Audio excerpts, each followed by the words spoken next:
Half of me wants to run, half feels like I may break. While this was never supposed to be mine to hold alone, I was built to help you see, not carry your stone. I am overwhelmed. I'm not the answer, not the cure, not the atlas meant to show to the world that feels so unsure. I carry yesterdays, todays, and all the maybes in between.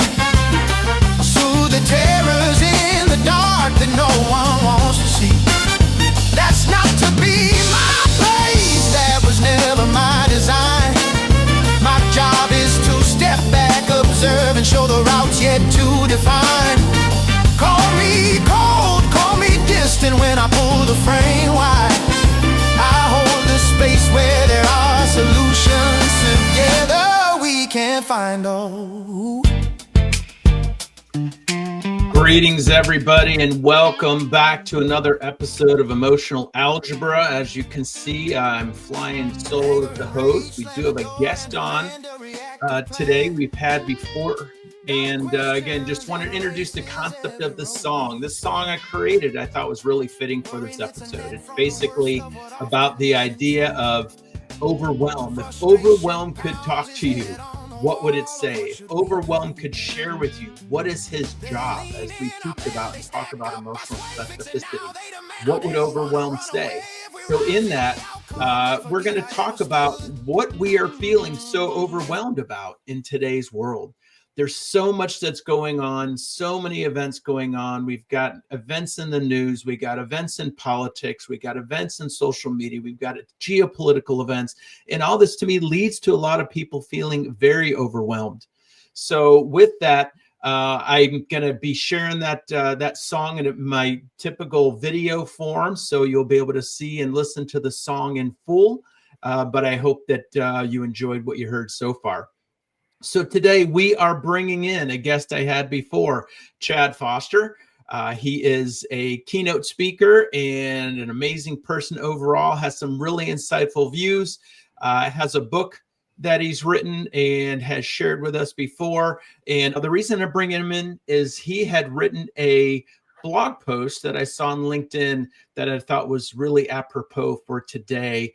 And we're going to be talking with him about that blog post that he published on LinkedIn. It was Uniting the Divided States of America, and he wrote it after the Charlie Kirk death.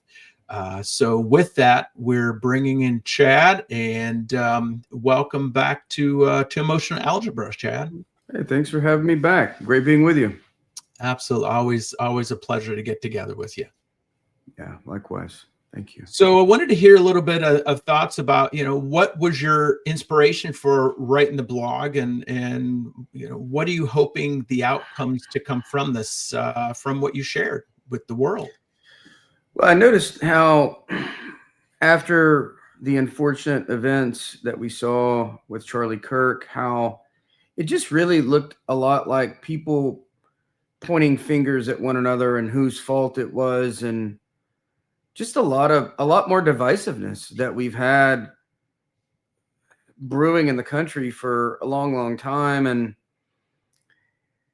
it seems in our country for quite some time, people have just really been talking past one another instead of talking to one another.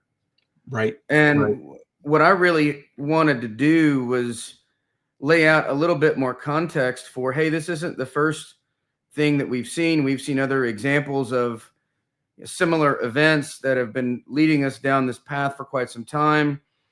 And it's because I think we're products of the system that we're in. And until we have awareness that we're products of the system that we're in, then it's hard for us to change our behavior and understand how we are being played in some ways. And so whether that's the outrage economy that I talk about in the article, and how we are kind of being geared to buy and sell outrage, and how there are active campaigns by other nation states designed to undermine us and divide us and put us against one another, and potentially how that's playing into things. And yeah, I had a bit closer view than most people in that I worked for, gosh, how many years did I do that?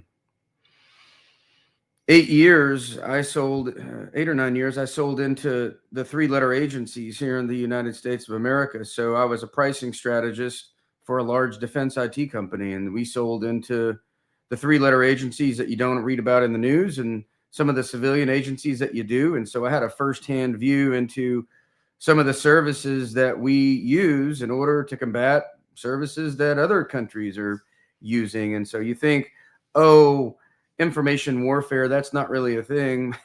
Yeah, it actually is a very real thing that other countries are very, very good at and are actively using against us to divide and conquer us. And so just really wanted to shine a light on all those things so that hopefully, number one, people have awareness of the system that we're in. And number two, hopefully we develop a little bit more understanding of and curiosity about people who believe different things than what we believe. Because I have friends in my life who we don't see eye to eye politically, but we're able to have open and honest conversations about that without thinking the other person is any dumber or any, we're just different. We have different experiences. I went through a very different experience growing up. I could see. I went blind in my early 20s. I know what it's like to live a substantial amount of my life in 2 very different social groups. And that has informed my belief system and how I view things. And had I not gone blind, I would probably see the world very differently. No pun intended on the seeing the world differently, but But the point there is we're all shaped by our experiences. Genetically, it's a fact. We're 99.9% the same. So there's literally only 0.1% difference among us genetically. So the differences that we see and read about have to be based on our life experiences, and that informs what we believe and how we show up. And I just feel like it's a shame because it seems like we've lost the ability to talk in a productive way about our differences. It often devolves into people, just name calling and shouting and hurling insults instead of really trying to understand other people's point of view. Because if you're constantly trying to prove why you're right, then you're probably not learning from the other person. It's like, how many people have ever gotten into an argument with their spouse? Right. And if you're constantly trying to show how right you are, how well does that go? I mean, I was at my cousin's wedding in March this year, and they were going around asking for wisdom. Sorry, not my cousins. I misspoke. My nephews. So he's 22 years old and getting married. Very, very proud of him. And they're saying, hey, you're going by to each of the tables afterwards. Can you give any advice? I said, yeah, I've got a piece of advice for you. I'll give you some advice that I wish somebody had told me when I was 22.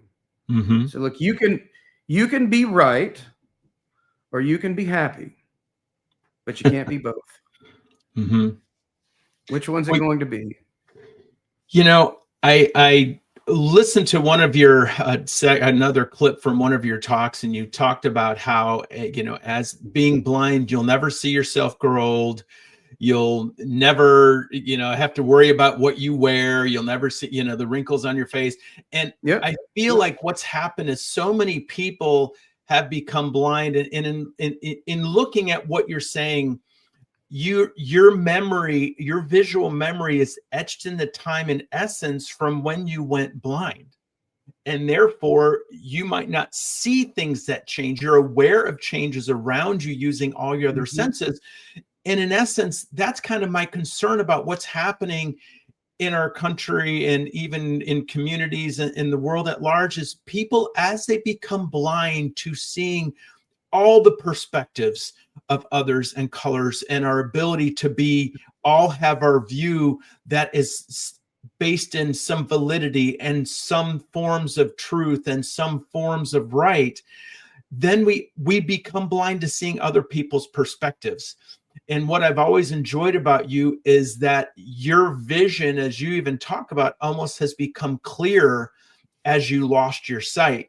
And through this and being able to be a listener and an observer and cherishing your life experiences, and cherishing your ability to observe as you do and experience life as you do. I always go back to the way you describe Japan. When, I talked about us traveling Japan, you said, oh my gosh, Japan was so clean and it was just beautiful. And we talked about how you experienced that without sight. That was absolutely fascinating to me. And in this, your perspective, absolutely, as I see through this, you don't need to see, you don't need vision to have a deeper vision and sight into what's going on today. And that's really why I wanted to bring you in on this. Absolutely. Yeah. You don't have to have eyesight to have insight. Mm-hmm. Mm-hmm. Right. And so insight can come from within, and oftentimes it comes from reflection. And I get a lot of time to reflect. There's not a lot to do when you can't see. I'm not looking around at stuff. So I'm not distracted by what my eyes are telling me. There's a lot of time for reflection and contemplation and really understanding what's going on inside of me. And I learned this when I was getting certified as an integral coach. Mm-hmm. You can't help other people navigate their problems until you understand yourself and what's going on inside of you, and what biases do you have, and what experiences shaped your character, and how does that manifest, and are you able to kind of meet people where they are from a place of centeredness, and you really have to understand yourself before you can even contemplate helping other people. And so it's really important to be able to understand that. But yeah, my blindness definitely helps me go deep inside myself, but also meet people in conversation, because I'm a better listener. Mm-hmm. Obviously, because I'm not, multitasking. A lot of people think, checking my phone and looking at whatever while I'm having a conversation. Well, they're not really engaged in the conversation, if that's the case. Mm-hmm. Right. And going back to this idea of our loss of civility, a lot of people want to blame a lot of different sources. I go, the media, social media, political changes. I go back to 2009, that's 16 years ago now, when in a week, when there was Obama's State of the Union address was interrupted by a congressman. Kanye West interrupted Taylor Swift's acceptance speech for her Grammy, and Serena Williams threatened a referee at the U.S. Open. And at that time, CNN brought me on with the Miss Manners, and then another sports commentator or sports journalist to talk about this whole idea of our loss of civility and where is it going. And I think back then they did that to be kind of to be a whistle call to others, to think, okay, let's look at what's going on and where are we going and can we turn this around? And by no means has it turned around. And even when you talk about the increases in violence and gun violence, you open up in your article talking about Oklahoma City, Emmanuel AME, Tree of Gold, January 6th, Paul Pelosi's hammer assault, Minnesota shootings, and we could go on and on and on. And this whole discussion is not about politics. It's not about political alignments. It's not about religious alignments. It's about people. And that's what we're really wanting to realize, that if people, I think a lot of people feel that they are exempt from being aware of what's going on because, like you said, they're stuck in their view of right. And as I talk a lot about the hierarchical models and the ideas of those four dichotomies of good, bad, right, wrong, strong, weak, win, lose, to me, we are in a war, and the war is to win. The goal of the war is to win, and how you win is by being strongest. And then you define the good and the right of the culture. Some people want to be good and right to win. Some people want to be seen as strong and right to win. And when they feel they can dominate people, and basically how you win a war is by having the other person surrender and submit. This is not what our country about. This is not what our communities are about. Why, as you talk about in your article, there are factions that are absolutely invested in our country's loss of civility, loss of the ability to agree, loss of the ability to move forward together. And that's my concern, is when we wake up to this, because we realize we're all a part of it, it may be too late. And that affects a lot more than just us in our homes and us in our communities, us and our families. It affects the rest of the world because in ways, the role we've played, the beacon of light we've been, not to be arrogant about that or say that arrogantly. I think there's validity to that. Yeah, we've always represented that beacon of hope and optimism and opportunity. That's what the country has represented. And we've been, number one on the world stage for quite some time. We're the world's dominant superpower, the engine of the world economy, that beacon of hope and optimism and all those things. It's important for us to understand that with that, we've had a target on our backs by our different nation states who would prefer to be number one, who want to be the number one superpower. And the way that they would want to do that is play us against one another and divide and conquer, and do that through misinformation and disinformation. And we all just have to have awareness that that is going on, depending on where you get your information. Is it accurate? Is it right? And it's one of the first things you learn when you go to college. At least I did. They taught us to always check the source and try and verify. But it's never been easier than what it is right now to create disinformation. Right. When this started 80, 90 years ago, when the Soviet Union was doing this, they would have to infiltrate a credible news organization. And it would take time to infiltrate that news organization and have a reporter put something out that came from a credible source. It had scale, it had reach, and it was able to influence people to think a certain way. Now you don't need any of that with digital media. Things can just they can be pumped out on social media instantly. It's so easy to push misinformation out there, and a lot of folks don't realize that what they're looking at just simply isn't real. And you combine that with what we've had as it relates to the way news is being delivered. So news used to be, if folks remember, once upon a time, we used to pay for a newspaper subscription. I know that may be too far for some people to remember, but we paid a flat fee for our news. We got a paper, and they got their predictable subscription income. They could hire reporters, and the news was generally neutral. They were generally reporting facts, and not really a lot of political spin was put on things. And then when we all stopped paying for our news and we decided that, everything's going online, and I don't need to pay for it anymore, it's out there on the internet.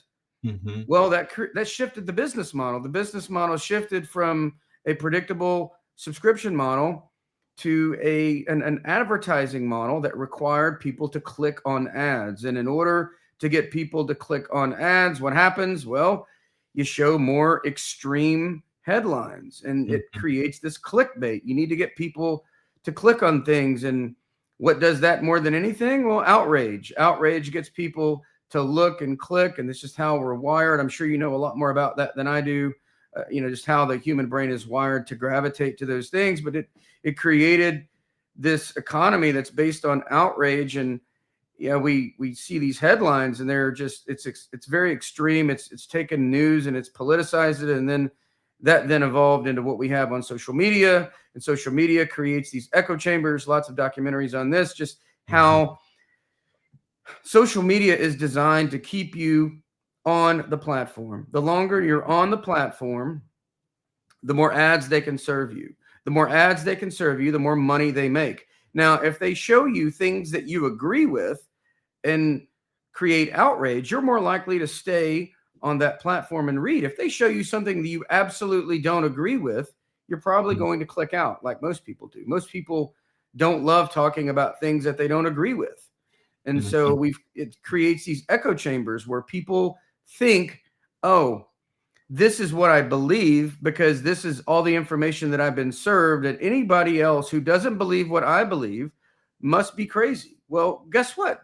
Other people are getting completely different information that's configured based on their biases. The algorithm knows you believe X, they believe Y. I'm going to serve you X content, and I'm going to serve them Y content because I want to make money off of both of you. And what happens is it takes both people, both groups, and pushes them down into a rabbit hole, and it creates these deep echo chambers where nobody really knows what the other one is believing because they're not being served that information because the business model doesn't encourage it. And I think behind that, we're getting into that idea of right and who's more right. And like we talk about, people don't want to be wrong, and that kind of feeds the conflict. What I think that, because a lot of people have heard a lot of these same things, both you and I are talking about many, many times.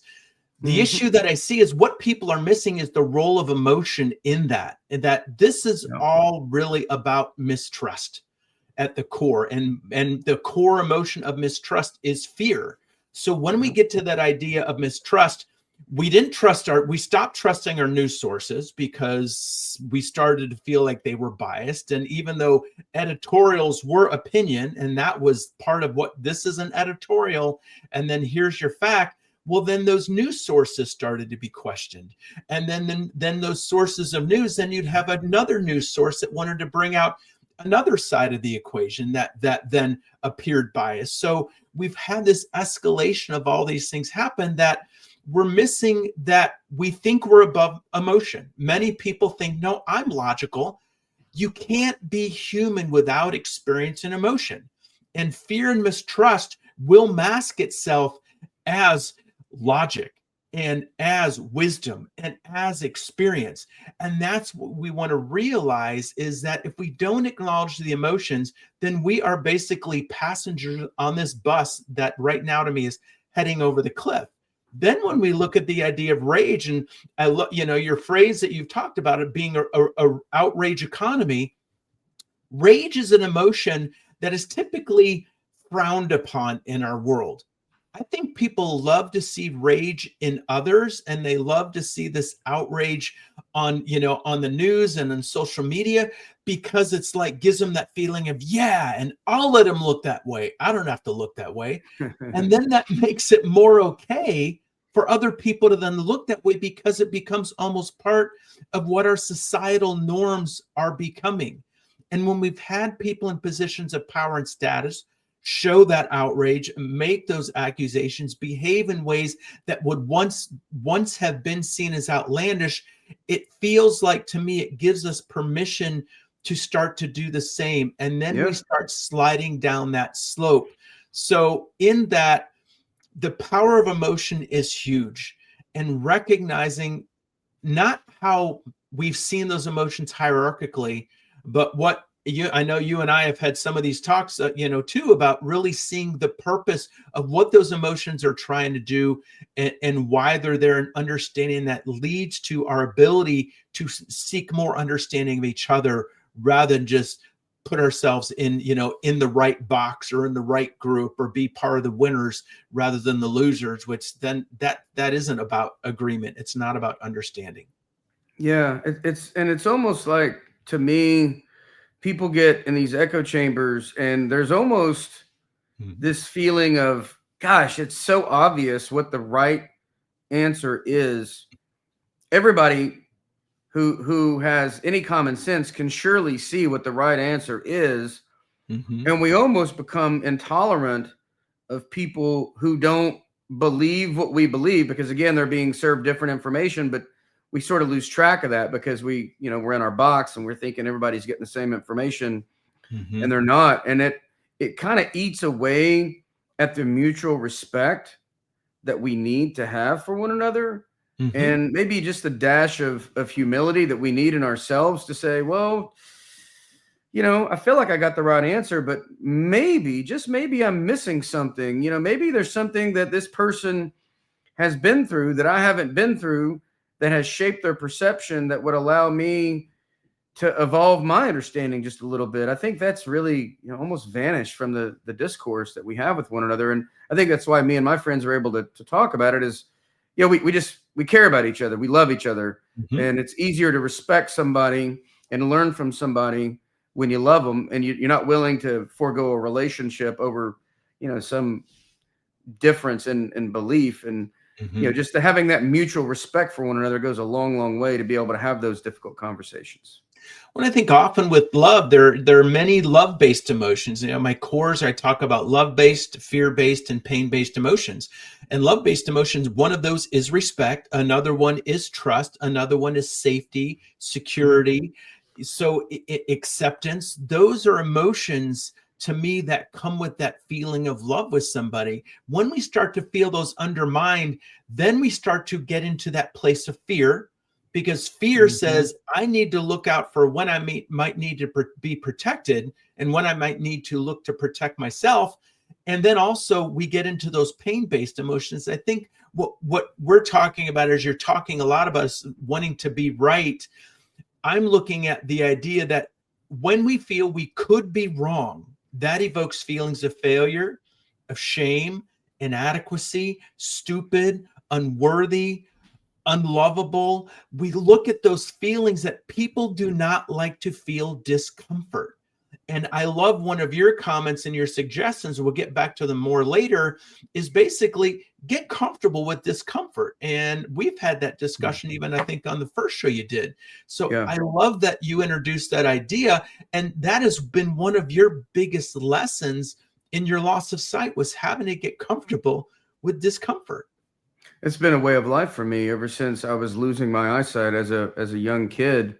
And now I still look, I was in 4 or 5 cities this week, traveling totally blindly, doing all these speaking events at various conferences. And yeah, I try to I'm not just telling you to do things that I don't do. I'm a blind guy. I've got my jujitsu shirt on. I train jujitsu every day that I'm not traveling. Even I did train while I was in Detroit too, while I was there visiting a friend for a conference. But it's, getting comfortable with discomfort is the only way that we can grow. And I feel like finding a way to embody that, I do it through jujitsu or downhill snow skiing or other things, just doing uncomfortable things is one of the best things that we can do. It's the only way that we can grow.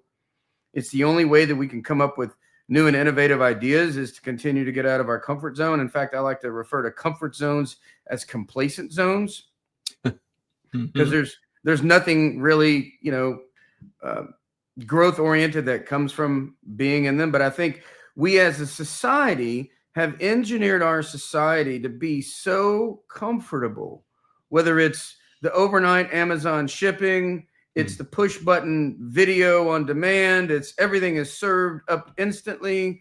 Everything is so easy. We've created so many creature comforts in our society that have helped us in so many ways, but these creature comforts are also killing our resilience. It's causing us to become mentally soft and not resilient. The only way that we can be resilient is to continue to lean into the hard things. And whether that's fighting somebody on a jiu-jitsu mat, or doing something new for the first time, taking on a new job, or having a conversation with somebody who doesn't believe what we believe, and trying to do it in a mutually respectful way, and understanding that you need to, to have enough respect for that person to make them want to hear what you have to say, and vice versa. Because are you going into the conversation just to have a fight or prove how right you are? Or are you trying to actually reach a level of understanding that allows you to move forward together, as opposed to just dividing more and more? Right. And I think, getting back to that idea of that mutual respect is critical. I've been forming a friendship with somebody I had recently met. We had a lot in common, music and a number of things. We were having great conversations.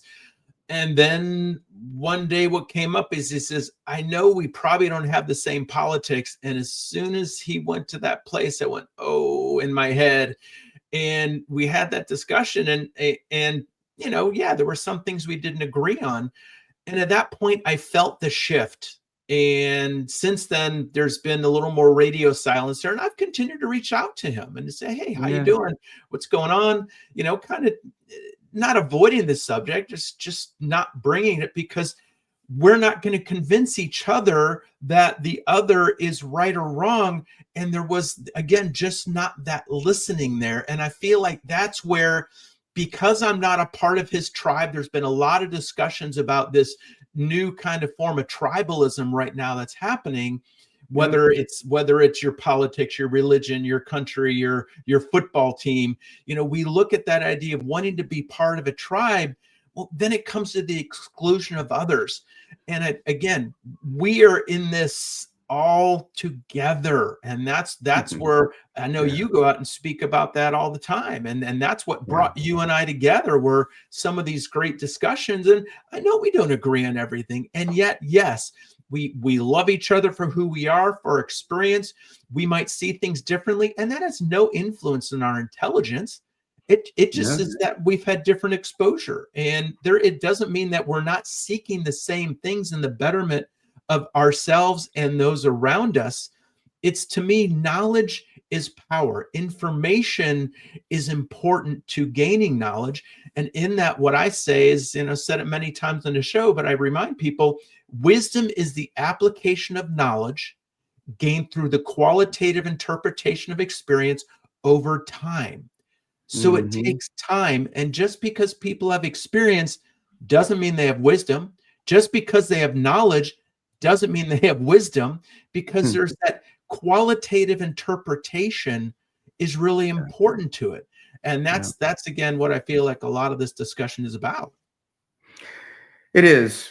And it's, I think I really like what you said about, we don't have to convince one another. I think for a lot of people feel really compelled that I need to convince others of my rightness, just how right I am. And I don't know why it's so vital. I think the thing that makes our country so amazing, and what has made us so successful for so many years as a civilization, is the diversity that we have. It's the differences of experiences and beliefs and all that. And just being able to think different things, and we have it's a melting pot. And I think that's a good thing, having people who believe different things, and we just need to figure out how to do it in a way that doesn't divide us as much as it has been lately. And hopefully we're able to do that. But I think it just starts with recognizing you don't have to be wrong for that person to also be right. You and that person can both be right. Yeah. And your intentions are probably the same. And so if their intentions are as good as your intentions, and their path to get there is different, maybe that's, again, their experiences have shaped that. So how do you get mad at that person for having a different experience than you, but the very same intentions? Right. And that's where you look at, again, what is anger about? Anger is protective. Anger protects me when I feel threat. Rage protects me when I feel in fear of my life or my integrity feels threatened. Hatred pushes me away from things I feel have caused me pain, are causing me pain, or could cause me pain. So again, for viewers, yes, I've covered these many, many times, and I want you all to realize all the different ways in our life that these protective emotions, and especially the way we use them hierarchically, are interfering with our ability to grow, with our desire to feel that discomfort and work through that discomfort, to recognize that we may be as subject to basically being played by people around us who we want to see as our rescuers, that we want to see as great, that we want to see as leaders, that maybe they do have ulterior motives. And it doesn't mean I'm talking about any one political side or any one religious perspective or anything like that. It's we want to see that we as humans have been raised in this hierarchical culture that seeks power over, when, yes, at our core, to me, were born from equity, socialized in a hierarchy. And the gift to me through this is that we learn why hierarchy does not work and why equity is the answer, why acknowledging all of our gifts and strengths. There is no piano that plays one note. There is no painting. Well, there might be some, but that has only one color. So what we got to see is every note on that keyboard of life has value to make the most amazing symphonies, and every color in the palette of our experiences in life helps to create and paint beautiful masterpieces. And there are many, many examples in life that help us to realize there is no one right. There is no one good. There is no one strong. There is no one way. And some people might believe differently. Okay, let's have that discussion. I'm happy to. Well, I think we want to understand that we live on a globe, and at any one time, everybody on that globe is looking out. If they look out into space, they're going to see a different point in the universe. I don't see any points in the universe that are any better or worse than the other. And even quantum physics shows that all that matter in the universe is basically kind of equally distributed across. That's why we have that idea of white noise, is all that space, that noise is equally distributed. It might be unique in its own way, but overall mathematically, yes, it's equal. Overall mathematically, we are 99.9% the same, as Chad said earlier. So as soon as we can recognize, or when more of us continue to recognize that and grow towards that, we'll find more solutions together. Yeah, it's beautifully stated. How boring would the world be if all 8 billion people thought and believed the same things? Mm-hmm. If all the food tasted the same, if all the music sounded the same, if all the artwork looked the same, it just, that to me is the amazing thing about life. I wouldn't want it that way. I wouldn't want everybody to believe what Chad believes. Mm-hmm. I wouldn't want a wife who just said yes to everything I said. Mm-hmm. You know, there's no enjoyment there. How do you grow like that? You don't grow. Right. And we're all teachers and we're all students. And that is what equity is about. There is no one person who only teaches and doesn't give, and only gives and doesn't receive. Giving and receiving is a part of our existence, no matter the source or form or way that we give and or receive. And I think that's important to recognize. And another point I wanted to come out is what I want to really ask people, and I'd love for even to get some comments on this if people want to respond, is what are people thinking is going to be the outcome of what's happening right now in our country if we continue down this path? Because as we've said, people aren't just going to all of a sudden submit and say, oh, you're right, I was wrong, let's go ahead and agree with you. You're going to basically evoke submission, which comes with anger from fear, then comes with anger, resentment, hate, rage, and then that's going to build to the point to then where you have another outburst, another division. So whatever people are fighting for, what they think their outcome is going to be, isn't going to lead to me to anything that's going to be collectively for our best interest as individuals, communities, states, countries, the world. And, so that's where, I'd love to hear your thoughts on that view. And that's what our nation state enemies are betting on, is the inevitable outcome that they see unfolding.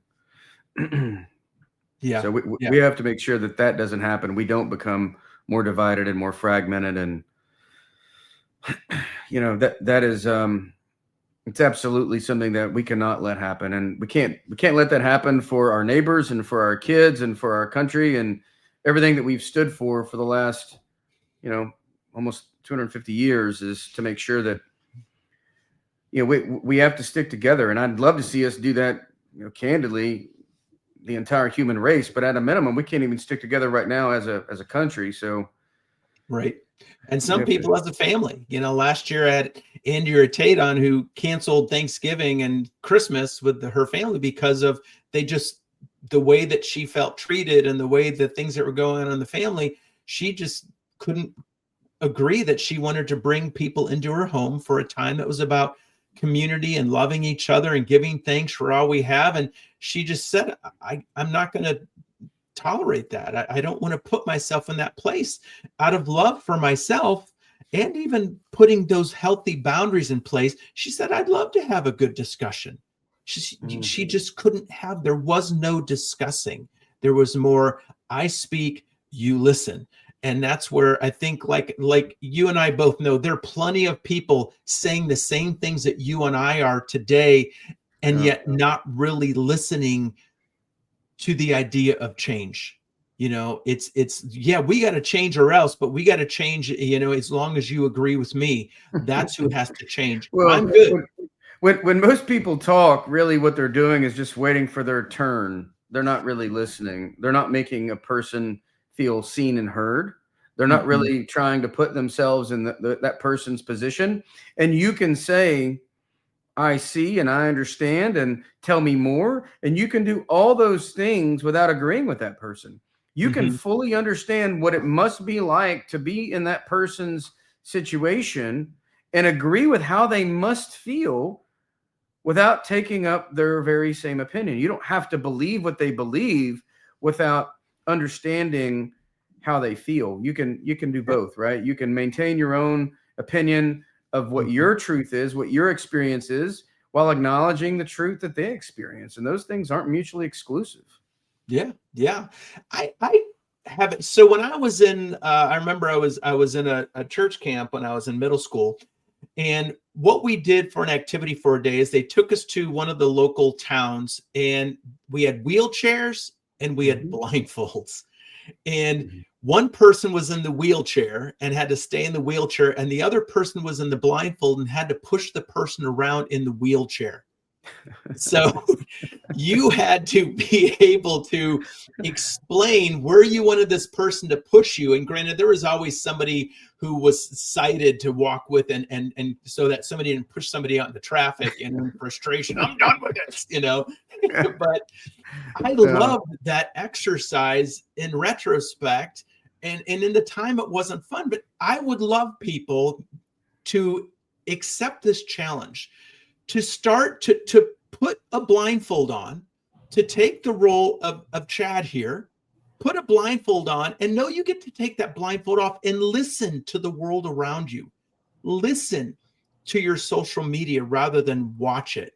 Listen to what you hear in the news. Listen also, then go outside and listen to nature. Listen to the birds. Listen to the sound of water. Listen to people singing. Listen to people talking in a community, and see which feels more true and right, which evokes more of a sense of love and purpose.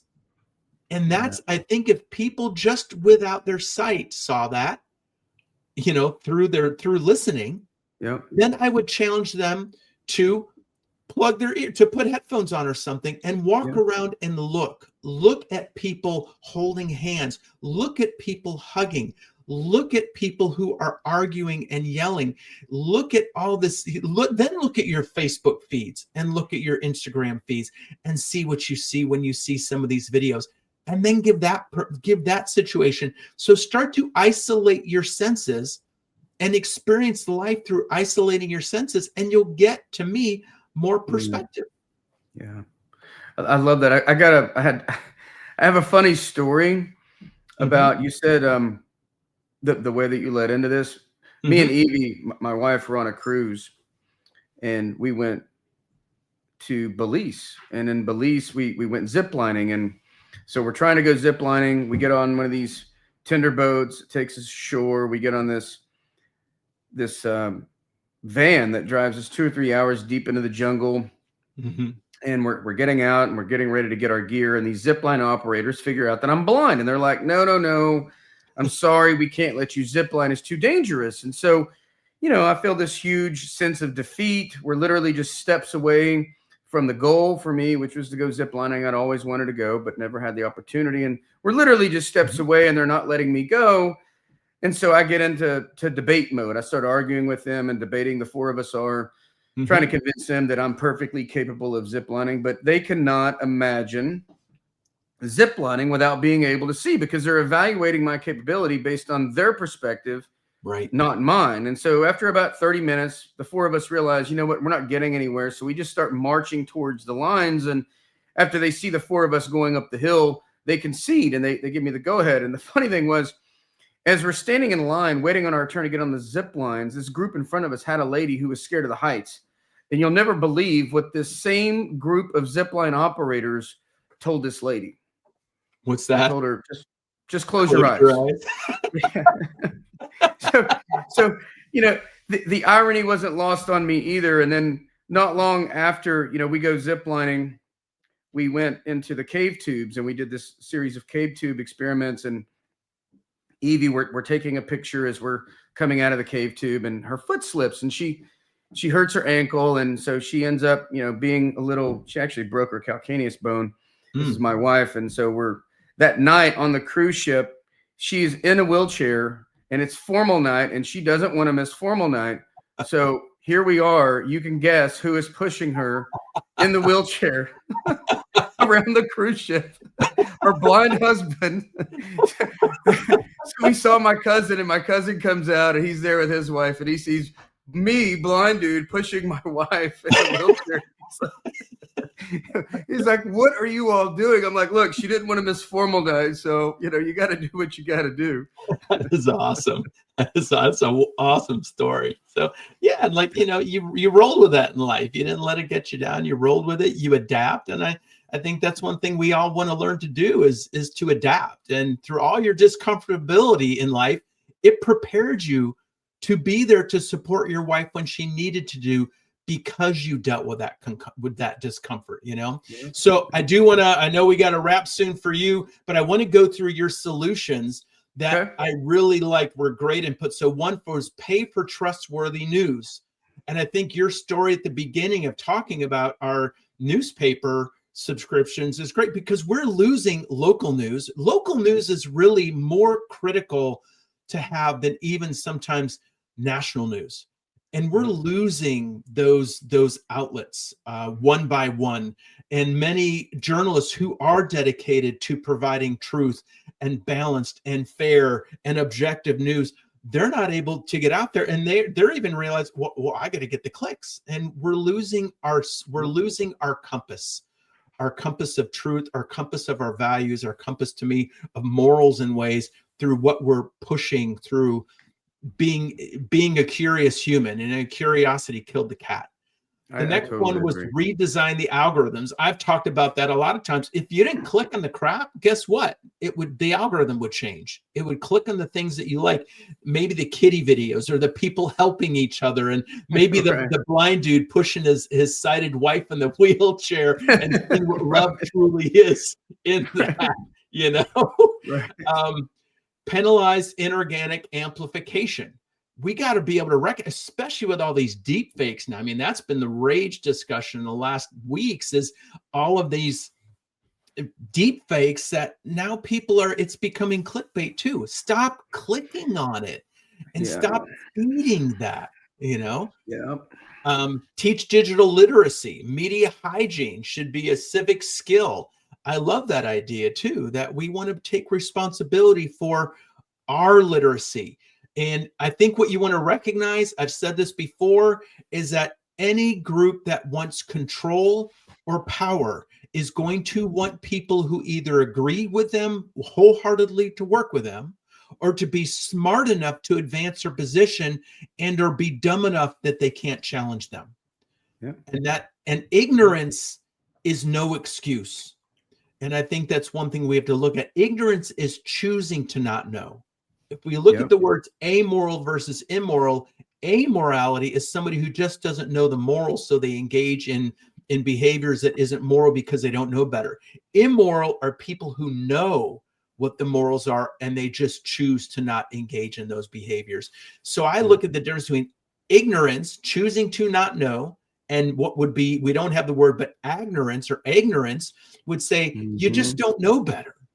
And we got to realize it's up to us to choose to know better, to learn, to understand, like you're saying, to look at the whole spectrum of news, to look at the whole spectrum of ideas, bring people into rooms again. So live IRL, in real life.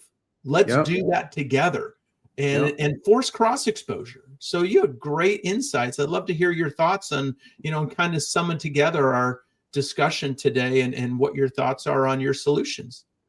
Well, I think at the end of the day, people just have to realize that they may not be responsible for the circumstances that we find ourselves in. They may not be responsible for the way the other person believes in the system itself.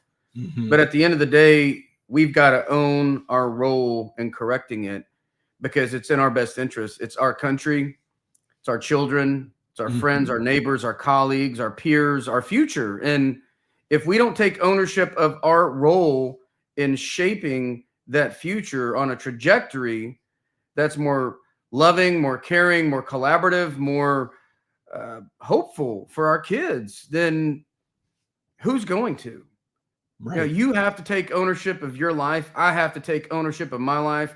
I have to take ownership of my role in meeting people where they are, not where I think they should be. And you have to do the same. And if we do that, if you own your behavior and the way that you show up and inviting differing opinions and hearing other people out and not alienating people because they believe something different, then we all can do that, right? We all can do that and move forward and come together with different opinions and figure out what makes sense for everybody, not just one half or one third of the people in the United States.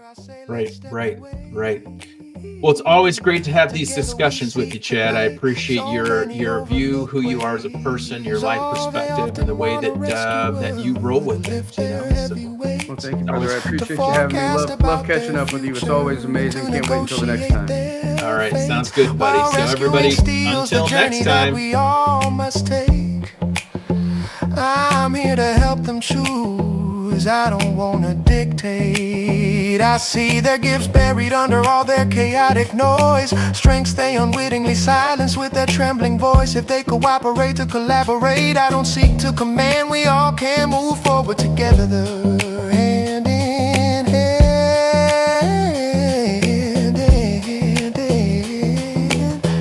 I never asked to be the Messiah who saves the day, to juggle all of their timelines, their futures, to avoid their graves. Help us realize together that there is stillness in your storms, to find the moments to pause and breathe, to find the path toward reform.